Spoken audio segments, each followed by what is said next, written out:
And I'm here to just answer this question. And the question is very simple. Is Arsenal's season over, or does Arsenal still have a chance on this season, going with something at least, something at least that is going to make the fans be happy, that is going to make the fans be happy? Because you realize that today, as we are playing against West Ham, we've really let our fans down. And of course, as his fans, we've been let down because of the fact that the way we played was not as encouraging. The way we played was not as motivating. We were not looking as serious. We were not looking like we want this cup. We were not looking like we were ambitious enough. We didn't even look like we were clinical enough. We just looked there.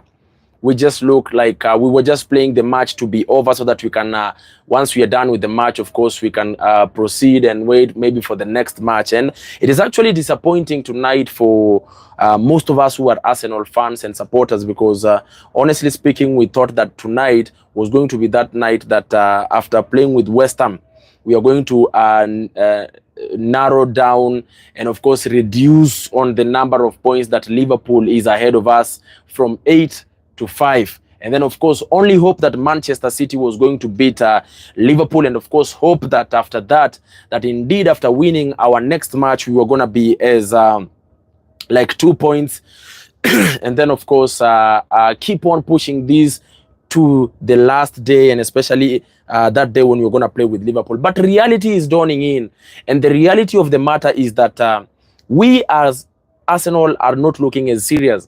And I'm not talking about the fans. The fans, we are very serious. Everybody that supports Arsenal, we are serious. But the people that are in control of Arsenal, they are not as serious. And especially either the management or the people that are concerned with signing, or the coach, which is Mikel Arteta for that matter. Because look, tonight, as we were playing with West Ham, it was outright clear that the problem that we've been talking about, the problem that everybody that has been knowing that Arsenal is facing, the problem of not having attackers, it really played a big role for tonight. And clearly you could tell Mikel Arteta was without no plan again, was planless, because I mean, who else do you play then? You only have Sterling on as an option from the bench. Who else do you play? Because the last game when we played with Leicester, that game we played good, and of course we praised Merino and really hoped that Merino was going to come in so strong on this game, and of course try and score more goals and many goals, and of course make sure that you're winning this game against West Ham. But what happened tonight is that we were shocked as Arsenal fans and very disappointed. And we are actually till now in disbelief. A game that we ought to have won. A game that we ought to have, taken chances and of course won. We couldn't win. And clearly it tells you it is because of this problem that we've been talking about. Attackless, strikerless, without no players, of course, to be able to help the squad and fight and keep on fighting to the last minute. You could tell there was absolutely no clinical passes that were coming from that midfield, and especially from Odegaard. And I've been complaining and I've been talking about how Odegaard has really been a letdown, and especially since he came back from the injury. It's okay, we can say that Odegaard, this injury really affected him. That is a fact, but still he needs to show up. He needs to show up and of course wear those shoes, the fighting shoes.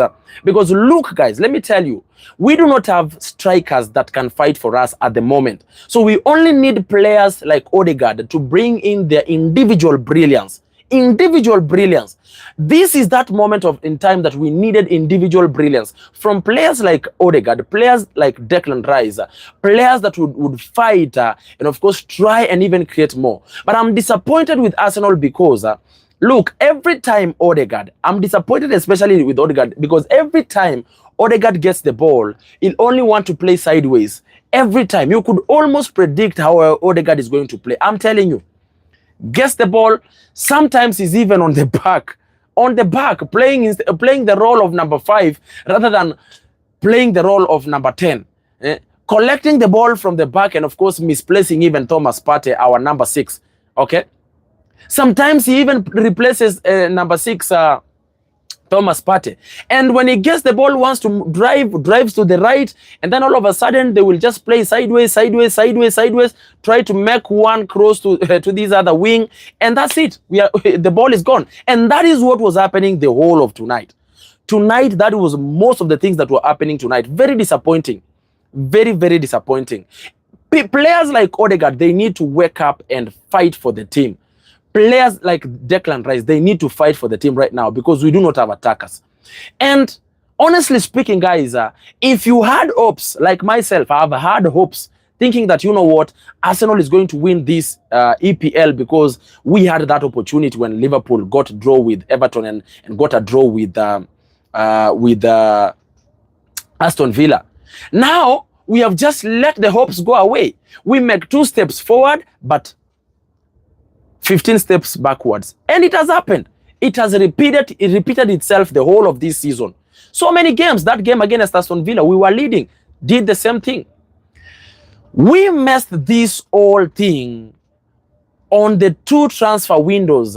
That is the summer transfer window where we never brought in attackers to come in and, of course, revamp the squad. And even Mikel Arteta talked about the squad being thin. And then, of course, in January, we affirmed that, honestly speaking, sometimes we cannot be as serious as Arsenal. The affirmation was there. Everybody could see it. I am telling you, the fact that we couldn't sign, that was an affirmation on its own. That, you know what? You know what? We are not as serious. We don't want this thing. Now, look, on the Champions League, we've been given PSV Eindhoven, and everybody will be saying, oh, okay, yeah, PSV, oh, good thing. Feyenoord, good thing. Even if you were to get Feyenoord, good thing. But again, who's going to fight for us? Which striker do we have to fight for us? Because this is the Champions League. And the Champions League comes in with lots and lots of complications. You have teams that you've not played with. You have teams that are experienced enough. Teams that are pushing for this. They want this cup. But look, as you're going to play with PSV Eindhoven, who's going to fight for us? I don't know. I really hope that that Ethan Nwaneri was subbed, that was not as serious injury. Because if Ethan Nwaneri's injury is serious, who do we play? We play Sterling there. Honestly speaking, Sterling, and I don't, with all due respect, I think Sterling's time for playing football is enough. He just needs to go and retire. Because even me, with my age, with my bald head, with my, you know, the way maybe I'm unfit, I can actually play better than him. I don't know where his confidence went to. I think it is time for us to just forget about Sterling and, of course, start focusing more on other players. But again, who do we have? No option. No option. When is Saka going to come back? I don't know. I don't even think at this particular moment, the fact that I feel like we have actually bottled this league, the fighting chance. We've bottled the fighting chance, not the league, but the fighting chance. And we need even Saka back. Let him rest. Let him rest. Because honestly speaking, we are such a team that can really disappoint. Now, this Champions League, as we are going to play with this team, PSV Eindhoven, and of course win. And I'm suspecting that we can actually win that game, home and away, or even maybe get a draw away and then come at home and win. And then what happens next? What's going to happen next? What's going to happen next? Play with Atletico Madrid and Real Madrid with the squad that we're having. We will be humiliated. We will be taken down like nobody's business. I don't even know how we are going to survive. Right now, we just are surviving by miracle. By miracle, because we do not have a squad to fight. This game for today, West Ham versus Arsenal, clearly it tells you we didn't have nobody to fight for us. We did not have anybody to fight for us. This game tells you. Merino was looking, yes, okay, a little better than maybe Havertz somehow, but couldn't score. Not many balls were coming to the box, so how would he score? And these are the things that we're talking about. I don't know. What are your thoughts, guys? Do you think that our season is over? Do you think that that is it for us, that the season is over for Arsenal? Are we going to go cupless? For me, I have learned to lower my expectations down, and I've chosen to make sure that I will live by that. Not to have as much expectations, but only hope that, you know what, only hope for the best, but prepare for the worst. And the worst basically is that we can easily go cupless this season. Clearly, we can easily go cupless this season, because this is a chance we bottled out tonight, a chance of capitalizing and of course reducing on the points that Liverpool is ahead of us. And we've missed this opportunity. Now next, as you're going to play with Nottingham Forest away, is going to be even more tougher. And then Manchester United away, even more tougher. And it doesn't get easier. We have Newcastle that is going to be coming at some point. Chelsea is coming up. We have got Liverpool. We've got so many clubs. I don't know. Do we have a chance of winning this EPL? I don't know. I don't believe so. I doubt. I really doubt. And only hope that we are learning from our mistakes, because it is taking too long for Arsenal to even learn from our own mistakes. And our mistakes has been always, we've known what is ailing us. Sometimes we need a striker. The other season we were needing a CDM. The other season we needed defenders. And every time before sorting that problem, when another problem pops in, we take too much time before we can sort that problem. And this season, strikerless. It's harming us now. We are depending on midfielders to score for us and win the game. Very wrong of us as Arsenal. Very, very wrong of us as Arsenal, depending on midfielders to win the game for us. It is actually very disappointing. It is actually so annoying, depending on midfielders to win the game for us, because we do not have a striker. And the worst thing about it all, and I keep on repeating this, is that we could see it clearly. Everybody could see. You know what? When we were getting into January, Saka was not there. Jesus was not there. We needed to revamp the squad. We couldn't. And now we have bottled out an opportunity to capitalize and, of course, try and go and reduce on the points against Liverpool and have that fighting chance. And the board and the management, I don't even know if it's Arteta we should blame. They never gave the boys the opportunity, because when you do not revamp the squad, when you do not bring more players to come and, of course, add more morale to the squad, you know, you are killing the morale of the other players. This season is going to be over. And I will not be shocked or surprised when I see players like Saliba get more opportunities out there, greener pastures, and go. Real Madrid will be calling Saliba. And I will not blame him for going. I will not blame him. More players, Saka maybe. More players, even Rice. More players might decide, you know what, that's it for us. We don't get to be motivated here. It doesn't feel comfortable. It doesn't look that we can win cups over here at Arsenal. They will go. And that is the reality that is going to hit us. More players are going to be going this summer. If they get opportunities, they will run away. And then it only means that we will have more problems created rather than solving the problems that are already there. I kid you not, I'm telling you. Because if they go, it only means now we need another defender, we need another, I don't know what, whichever the player that has gone. So it's actually very disappointing, and I don't even know what we were thinking going into this season without signing nobody, without signing, especially this January, without signing an attacker and a striker. Players were in the market. The worst thing about it all is that players were actually in the market. Players like Asensio, they were in the market. Players like what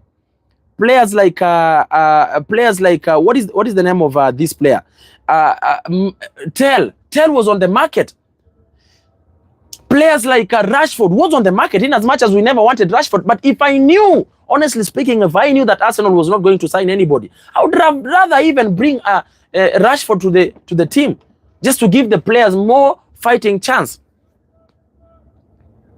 Oh, players are not fitting the caliber that Arsenal is looking for, the stature, the standards that Arsenal is looking for. Yes, they are not. Okay, but at least bring somebody in. Okay, oh, they're saying now it is January, we cannot find players because it is too tough, the market is too tough. Yes, the market is too tough. Bring players on loan, players that were there. Bring them on loan, let them come with no obligation to buy. Tell, no obligation to buy. Asensio, no obligation to buy. Rashford, no obligation to buy. Bring the players. Give the other players the fighting chance.